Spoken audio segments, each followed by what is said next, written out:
ഇന്ന് നമ്മുടെ പ്രോഗ്രാമിലേക്ക് വന്നിരിക്കുന്നത് ശ്രീ സെരിൽ ആണ്. അദ്ദേഹം ഇടുക്കി ജില്ലയിലെ സ്കൂളുകളിൽ റോളർ സ്കേറ്റിംഗ് പഠിപ്പിക്കുന്ന അധ്യാപകനാണ്.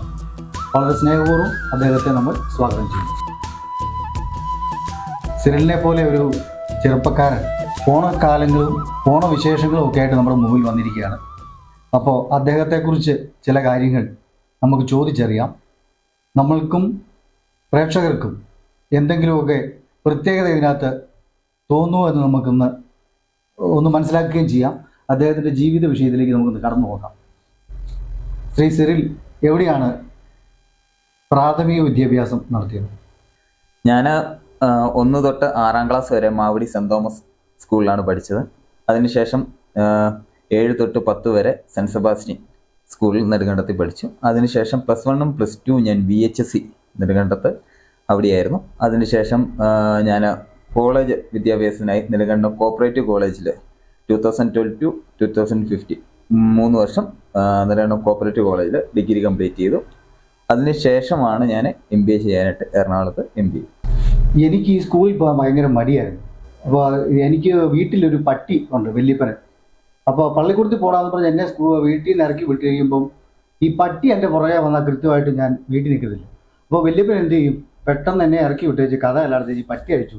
ഞാനൊരു 3 റൗണ്ട് ഈ വീടിന് ചുറ്റും ഓടിയിട്ട് സ്കൂളിലോട്ട് ഓടുകയല്ലാതെ എനിക്ക് മാർഗ്ഗമില്ലായിരുന്നു. അത്രയ്ക്ക് മടിയനായിരുന്നു ഞാൻ പള്ളിക്കൂടത്തിൽ പോകാൻ. നിങ്ങൾക്കൊക്കെ എങ്ങനെ മടിയ വല്ലതും ഉണ്ടായിരുന്നു? എനിക്ക് പള്ളിക്കൂടത്തിൽ പോകാനായിട്ട് സ്കൂളുകളിൽ പോകാൻ മടിയില്ലായിരുന്നു. പിന്നെ എനിക്ക് ഒരു കോളേജ് ടൈം ആയപ്പോൾ സ്കൂളിൽ പോകുന്നത് ഭയങ്കര ഒരു ഹരമായിരുന്നു. കാരണം കോളേജ് ഒരു വിദ്യാഭ്യാസം എന്ന് പറഞ്ഞാൽ നമുക്ക് ഒരിക്കലും നമുക്ക് മറക്കാൻ പറ്റാത്തില്ലാത്തൊരു ടൈമാണ്. കാരണം കോളേജ് നമുക്ക് എന്ത് വയ്യാഴി വന്നാലും കോളേജിൽ പോകാൻ ശ്രമിക്കും. പക്ഷെ ക്ലാസ്സിൽ കയറുക എന്നുള്ളതല്ല, കൂട്ടുകാരുമായിട്ട് കോളേജിൽ പോവുക, കൂട്ടുകാരോട് പോവുക, ഇറങ്ങുക. ഇപ്പൊ പുതിയ പിള്ളേർ പറഞ്ഞു വൈവ്. അപ്പൊ നിങ്ങളൊക്കെ അന്ന് അങ്ങനെ പറയും. ഞങ്ങളുടെയൊക്കെ ചെറുപ്പകാലത്ത് സ്കൂളിൽ പോകുന്നത് ആദ്യമൊക്കെ മടിയാണ്. പിന്നെ ആയി കഴിഞ്ഞപ്പോൾ സ്കൂളിൽ പോക്ക് ഒരു രസമായി മാറും. അത് സിനിമ പറഞ്ഞത് ശരിയാണ്. പിന്നീട് നമ്മൾ ഈ സ്കൂൾ ജീവിതത്തിലായാലും മറ്റു ജീവിതത്തിലായാലും ഓണക്കാലം വളരെ ആഘോഷമായിട്ട് ആസ്വദിച്ച ഒരു സമയം ഉണ്ടോ? എന്നെ സംബന്ധിച്ച് എനിക്ക് ഒരു +1 +2 ആ ഒരു ടൈം തൊട്ടാണ് ഓണം ഒരു ആഘോഷമായിട്ട് തോന്നി. പണ്ടൊക്കെ പറയുന്നത് നമ്മൾ സ്കൂളിൽ പോകുന്ന സമയത്ത് സ്കൂൾ ടൈമിൽ നമ്മൾ ഓണാഘോഷം വരുമ്പം നമ്മളെല്ലാം യൂണിഫോം ഇട്ട് ചെല്ലണം. അത് പറയുന്നത് നമ്മളൊരു കാര്യത്തിൽ ലൈനായിട്ട് പിള്ളേരെ നിർത്തണം. പക്ഷെ നമ്മളൊരു +1 +2 ആയി കഴിഞ്ഞപ്പോൾ ഇതിലെല്ലാവരും ചേഞ്ച് ആയി. നമ്മൾ കുറച്ചുകൂടെ എന്റർടൈൻമെന്റ് ചെയ്യാൻ തുടങ്ങി. കാരണം ഒരു പ്രോഗ്രാം, ഇപ്പോൾ ഒരു അത്തപ്പൂക്കള മത്സരമാണെങ്കിലും നമ്മൾ അതിൻ്റെ അകത്ത് മുന്നോടിയായിട്ട് ഇറങ്ങുന്നു. ഡിഗ്രി ടൈമിലാണെങ്കിലും അതുപോലെ തന്നെ വടംവലി, അങ്ങനെയുള്ള പരിപാടിയിലെല്ലാം നമ്മൾ ഹരമായി. സ്കൂൾ ടൈം എന്ന് പറയുമ്പോഴത്തേക്കും ഇതിൻ്റെ അകത്ത് ഇച്ചിരി സീനിയർ, ഇച്ചിരി തടിയും ഇച്ചിരി വലുപ്പമുള്ള പിള്ളേരൊക്കെ ആയിരിക്കും വടംവലിക്ക് മുൻപിൽ വരുന്നത്. അപ്പോൾ നമ്മളൊക്കെ ചെല്ലുമ്പോൾ നിങ്ങൾ മാറി നിൽക്കും, അവർ വലിച്ചോളൂ. പക്ഷെ നമ്മൾ കോളേജ് ടൈമിലോട്ടൊക്കെ ആയി കഴിഞ്ഞപ്പോഴത്തേക്കും നമ്മളായി സീനിയേഴ്സ്. ഈ മധുരിക്കുന്ന ഓർമ്മകൾ നൽകുന്ന യൗവനകാലമാണ് സെരിൽ ഇങ്ങനെ വിശദീകരിക്കുന്നത്. അപ്പോൾ ഞാനൊക്കെ എന്ന് പറഞ്ഞാൽ ഒരു പഠനമൊക്കെ കഴിഞ്ഞിട്ട് എനിക്ക് പിടിച്ചൊരു സംഭവം, ഈ സിനിമ എനിക്കൊരു വലിയ ഹരമായി. ഈ സിനിമ അഭിനയിക്കുക എന്നുള്ളത് ഉള്ളിൻ്റെ ഉള്ളിൽ ഇങ്ങനെ കിടക്കുക. അപ്പോൾ കലാഭവനിൽ എനിക്കൊരു അഡ്മിഷൻ കിട്ടി. ഒരു 4 മാസക്കാലം അവിടെ പോയി. അവിടെ ചെന്ന് നിന്നെന്ന് പറഞ്ഞപ്പോൾ എങ്ങനെയാണെന്ന് വെച്ചാൽ കുംഫു പഠിപ്പിക്കുന്ന ഒരു ചൈനക്കാരൻ്റെ റൂമിലാണ് എന്നെ കൂടെ കൊണ്ടാക്കിയത്. അപ്പോൾ രാത്രിയായി കഴിയുമ്പോൾ ഇദ്ദേഹത്തിൻ്റെ കൂടെ കഴിയണമല്ലോ എന്ന് പറയുമ്പോൾ രാവിലെ തൊട്ട് എനിക്ക് ഒരു തീയ ഉള്ളിൽ. പക്ഷെ ആൾ പാവമായിരുന്നു, ഒന്നും സംസാരിക്കത്തില്ല. വരും, പുള്ളിയുടെ ബോഡിയും ശരീരവും പുള്ളിയുടെ പരിപാടിയെ കാണുമ്പം എനിക്കിട്ട് വല്ല കുത്തും കിട്ടുമെന്ന് പേടിച്ചിട്ട് ഞാൻ അവിടുന്ന് പോകുന്നു എന്നുള്ളതാണ് സത്യം. പിന്നീടൊരു അനുഭവം ഉണ്ടായത്, ഈ സിനിമാ മുഖം കണ്ടിട്ട് മലയാള മനോരമ പത്രത്തിൽ ഒരു ന്യൂസ് കണ്ടു. അന്ന് നമുക്ക് ഫോണോ സൗകര്യമൊന്നുമില്ല, കത്തെഴുതുക, പത്രത്തിലെ മാധ്യമങ്ങൾ കാണുക, ഇങ്ങനൊരു സംഭവം. അന്ന് കണ്ടത് എന്നാന്ന് ചോദിച്ചാൽ, സിനിമയിൽ അഭിനയിക്കാൻ താല്പര്യമുള്ളവർ ഒരു ഹോട്ടലിൻ്റെ പേര് കൊടുത്തിട്ടുണ്ട്. ഈ ഹോട്ടലിൽ ഇത്ര ഡേറ്റിൽ വന്നെത്തുക. ഞാൻ വീട്ടിൽ നിന്നുള്ളതൊക്കെ പെറുക്കി കെട്ടി ഒരു ദിവസം രാവിലെ തിരുവനന്തപുരത്തിന് വിട്ടു. അവിടെ ചെന്ന് കഴിഞ്ഞിട്ട് ഇവർ പറഞ്ഞ ഹോട്ടലിലെത്തി. എത്തിക്കഴിഞ്ഞപ്പോൾ ഞാൻ കാണുന്നത് കുറേ ക്യാമറക്കാരും ക്യാമറയും ഒക്കെ തൂക്കി പിടിച്ച് ഒരു ബാഗുമൊക്കെ പിടിച്ചുകൊണ്ട് മുന്നേ കുറച്ച് പേരെ നിർത്തി പുറകിൽ നിന്ന് പോലീസ് വരുന്നു. സംഭവം അന്വേഷിച്ചപ്പോൾ ഇവർ വരുന്നവരോട് 100-600 രൂപ മേടിച്ചിട്ട് ഇവരെ സിനിമയിൽ അഭിനയിപ്പിക്കാമെന്നും പറഞ്ഞിട്ട് എന്തൊക്കെയോ ഷോട്ട് എടുത്തിട്ട് ഇവരെ വിടുക ചെയ്യും. അതൊരു കള്ളക്കളിയാണെന്ന് എൻ്റെ കയ്യിൽ നിന്ന് ഗുരുത്വം കൊണ്ട് 500 രൂപ പോയില്ല, നമ്മൾ അവിടുന്ന് തിരിച്ചു പോകും. അങ്ങനെ ഒരു അനുഭവം എനിക്കുണ്ട്. അതുകൂട്ടുള്ള അനുഭവങ്ങളും സെറിലുണ്ട്. ഈ സിനിമയെ കുറിച്ച് പറയുകയാണെങ്കിൽ എനിക്ക് ആക്ടിങ് ഫീൽഡ് ഒരു ഇഷ്ടമുള്ള ഒരു ഫീൽഡായിരുന്നു. അപ്പോൾ ഞാൻ ആക്ടിങ്ങിനായിട്ട് ഞാൻ കുറേ ഗ്രൂപ്പ്സുകളിൽ കയറി മെസ്സേജ് അയക്കും. അതുപോലെ തന്നെ ഞാൻ സൗദിയിലായിരുന്ന സമയത്താണ് എനിക്ക് കുറേ ചാൻസ് വരുന്നു. ഞാൻ അത് വെച്ച് നാട്ടിൽ വരുന്നു. നാട്ടിൽ വന്നു കഴിഞ്ഞപ്പോഴത്തേക്കും കോവിഡിൻ്റെ ഒരു ഇഷ്യൂ വന്നിട്ട് ഇതിലൊന്നും പോകാൻ പറ്റിയില്ല.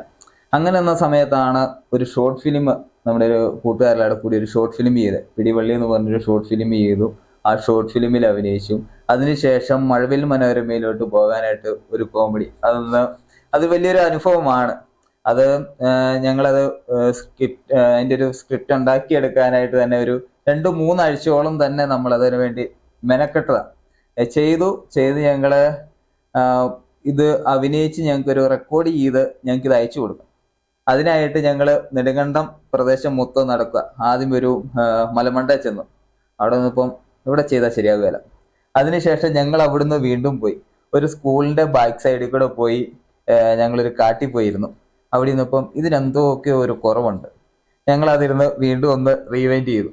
അത് വീണ്ടും ഒന്നുകൂടെ കൊണ്ടുവന്ന് ശരിയാക്കി ഞങ്ങൾ ഒന്നുകൂടി എഴുതി വീണ്ടും അതുമായിട്ട് വന്നിട്ട് ഞങ്ങൾ ഒരു സ്റ്റുഡിയോയിൽ വന്നു.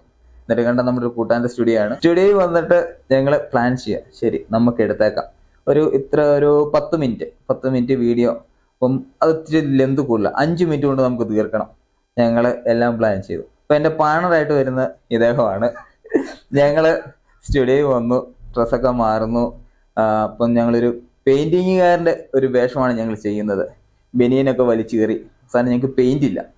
എന്ത് ചെയ്തു? അടുത്ത കടയിൽ നിന്ന് സ്കെച്ച് പെന്ന്, പിള്ളേർ യൂസ് ചെയ്യുന്ന സ്കെച്ച് പെൻ മേടിച്ച് ഞങ്ങൾ വെള്ളത്തിൽ മുക്കി ദേഹത്ത് മൊത്തം തേച്ചിട്ട് ഞങ്ങൾ വീഡിയോ എടുക്കുകയാണ്. എന്നിട്ടും പക്ഷെ ചെയ്തുകൊണ്ട് കഴിക്കാൻ ഞങ്ങൾക്കൊരു കുറവ്, പോരാ, പെയിന്റിങ്ങാനായില്ല. ബനിയൻ കുറച്ചുകൂടെ വലിച്ചു കയറി. സത്യം പറഞ്ഞാൽ നമ്മളൊരു എവിടെയെങ്കിലും പോയി ഒരു പട്ടിയുടെ ഫ്രണ്ടിൽ ചാടിയിട്ട് ഇത് കടിച്ചു പറിച്ച അവസ്ഥയിലാണ് ഞങ്ങൾ ചെയ്യുന്നത്. ആ പരുവത്തിലാണ് ഞങ്ങളുടെ ബനിയനിലെല്ലാം ഇരിക്കുന്നത്.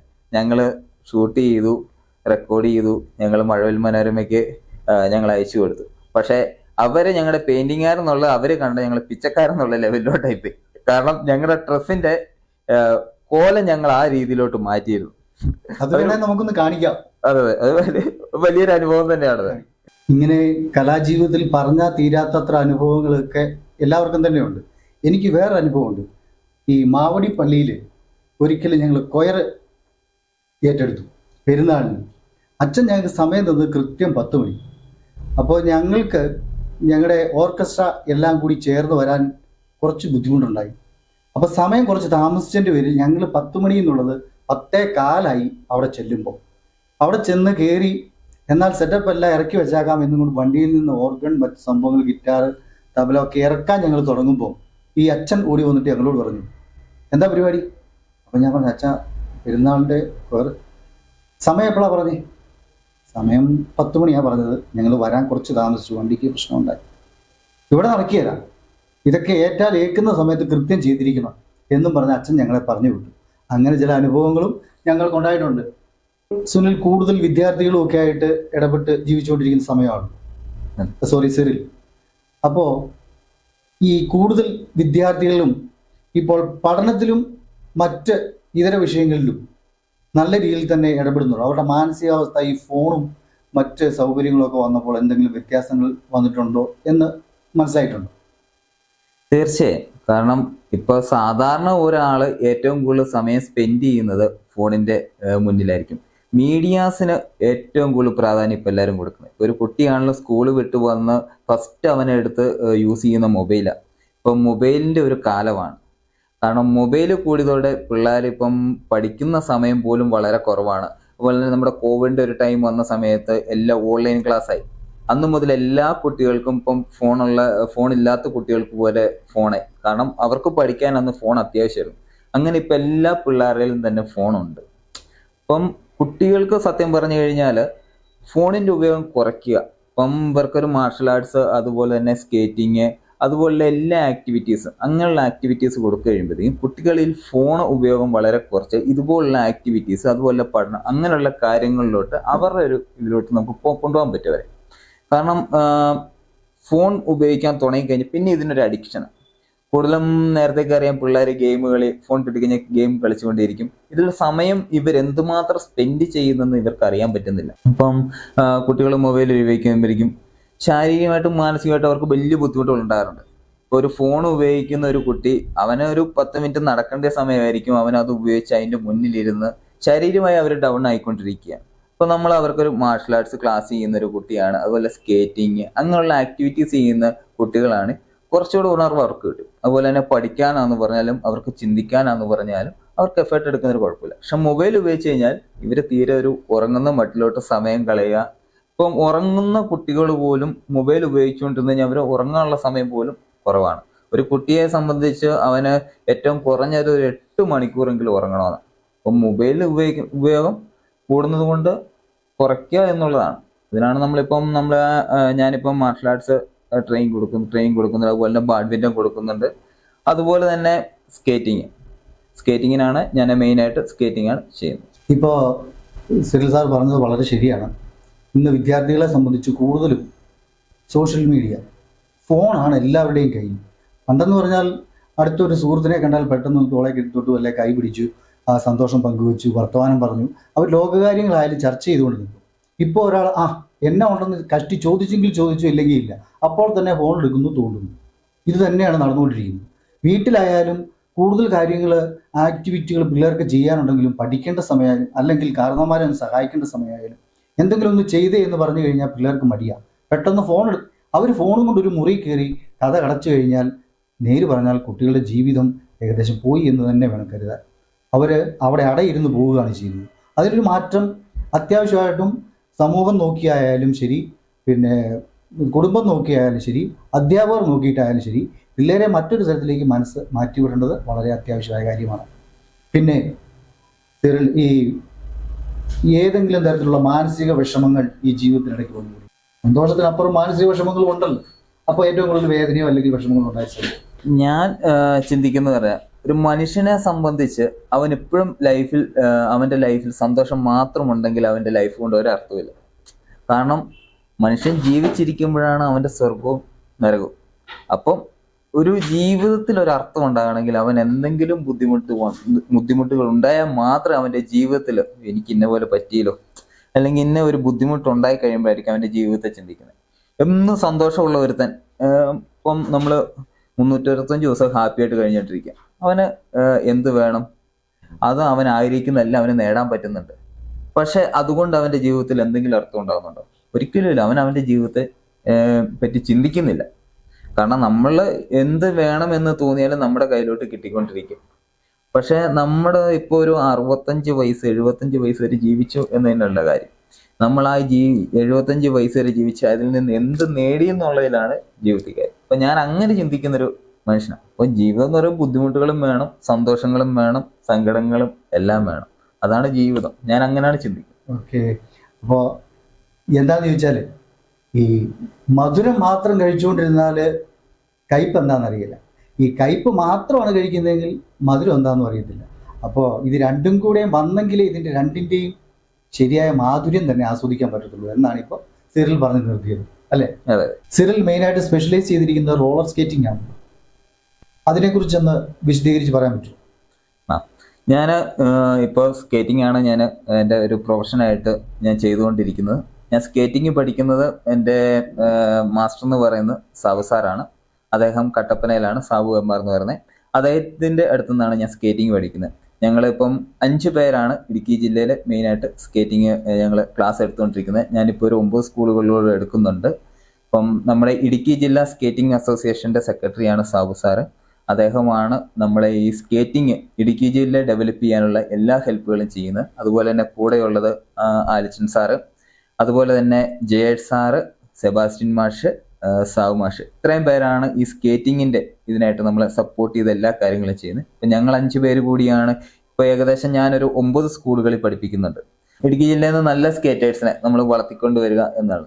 കുട്ടികളിലെ കായികപരമായ കഴിവുകളെ നമ്മൾ മുന്നോട്ട് കൊണ്ടുവരിക എന്ന ആശയത്തോടെയാണ് നമ്മൾ സ്കേറ്റിംഗ് ചെയ്യുന്നത്. അതുപോലെ തന്നെ മുമ്പ് നമ്മൾ പറഞ്ഞു, ഇപ്പോൾ പല കുട്ടികളും പഠിത്തം മാത്രമായി കഴിഞ്ഞു കഴിഞ്ഞാൽ അവർക്ക് അവരുടെ ജീവിതത്തിൽ ഇപ്പോഴൊരു ബോറിംഗ് ആയിരിക്കും. അപ്പൊ നല്ല കഴിവുണ്ട്. കായികപരമായിട്ടുള്ള കഴിവുകളും വിദ്യാഭ്യാസം മാത്രമല്ല, പകരം നമ്മൾ കായികപരമായിട്ടുള്ള കഴിവുകളും കുട്ടികളെ വളർത്തിക്കൊണ്ട് വരേണ്ടതുണ്ട്. അതുകൊണ്ട് ഞങ്ങളിപ്പം എല്ലാ സ്കൂളുകളും, നമ്മുടെ ഇടുക്കി ജില്ല തന്നെ സ്കേറ്റിംഗ് ഇല്ലാത്ത സ്കൂളുകൾ കുറവാണ്. അതുപോലെ തന്നെ നമ്മുടെ കുട്ടികൾ സ്റ്റേറ്റ് ലെവല്, നാഷണൽ ലെവല് പോയി മത്സരിച്ച കുട്ടികളുണ്ട്. അപ്പം സ്കേറ്റിംഗ് ഇപ്പം നമ്മൾ പ്രൊഫഷണലായിട്ട് ചെയ്യുന്നു. ഇപ്പം ഞാൻ മുണ്ടിരിമ സ്കൂളിൽ, ഗവൺമെന്റ് സ്കൂളിൽ പഠിപ്പിക്കുന്നുണ്ട്. അതുപോലെ തന്നെ തൂക്കുപാലം, പിന്നെ മൂന്നാർ, ഇടുക്കി ജില്ല തന്നെ പല സ്കൂളുകളിലും നമ്മൾ സ്കേറ്റിംഗ് പഠിപ്പിക്കുന്നുണ്ട്. അതുപോലെ തന്നെ മാർഷൽ ആർട്സ് ചെയ്യുന്നുണ്ട്. നമ്മൾ ഷാബുലും കുംഫു ആണ്. ഇപ്പം എൻ്റെ മാസ്റ്റർ അഞ്ചു മാസ്റ്ററാണ്. അതുപോലെ തന്നെ ബാഡ്മിൻ്റൺ കോച്ചിങ് കൊടുക്കുന്നുണ്ട്. അപ്പം നമ്മൾ മാക്സിമം പിള്ളേർക്ക് കായികപരമായ എല്ലാ കോച്ചിങ്ങിലും നമ്മൾ സപ്പോർട്ട് ചെയ്യും. അപ്പോൾ കുട്ടികൾക്ക് വേണ്ട മാനസികവും ശാരീരികവുമായ എല്ലാ സപ്പോർട്ടും സിറിൽ സാർ മുഖേന ഇടുക്കി ജില്ലയിൽ കിട്ടിക്കൊണ്ടിരിക്കുന്നു. കുഴപ്പമില്ല. അപ്പോൾ സാറിനോടൊരു കാര്യം ചോദിക്കട്ടെ, ഇനി ഈ പ്രേക്ഷകർക്ക് വേണ്ടി ഈ ഓണക്കാലത്ത് എന്താണ് ഒരു സന്ദേശം നൽകാറുള്ളത്? ഓണം നമുക്കറിയാം, നമ്മുടെ മാവേലി നാട് വാണിരുന്ന കാലത്ത് കള്ളമില്ല, ചതിയില്ല, ഇള്ളോളമില്ല, പൊളിവചനം എന്നാണ്. അപ്പം നമ്മൾ ഓണം എന്ന് പറഞ്ഞാൽ ഒരു ഐശ്വര്യത്തിൻ്റെ ഒരു പ്രതീകമാണ്. അപ്പം ഈ ഓണക്കാലം ഐശ്വര്യത്തിൻ്റെ, സാഹോദര്യത്തിൻ്റെ ഒരു ഓണമായി മാറട്ടെ. അതുപോലെ തന്നെ നമ്മുടെ ഈ ഒരു ഓണക്കാലത്ത് നമുക്ക് വളരെയേറെ ബുദ്ധിമുട്ടുള്ളൊരു കാര്യമാണ് നമുക്ക് വയനാട്ടിൽ സംഭവിച്ചൊരു ദുരന്തം.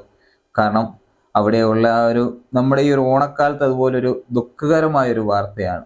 എങ്കിലും നമ്മളെല്ലാവരും ഒരു ഐശ്വര്യവും സാഹോദര്യവും പരസ്പരം ഒരു ബന്ധം നിലനിർത്തിയുള്ളൊരു ഓണമായി മാറട്ടെ എന്ന് ആശംസിച്ചുകൊണ്ട് എല്ലാ മലയാളികൾക്കും എൻ്റെ ഹൃദയം നിറഞ്ഞ ഓണാശംസകൾ. ഞാൻ ഇത്രയും നേരം സിറ്റി വിഷനിൽ ഞങ്ങളോടൊപ്പം പങ്കെടുത്തതിന് സിറിൽ സാറിന് ഹൃദയം നിറഞ്ഞ നന്ദി.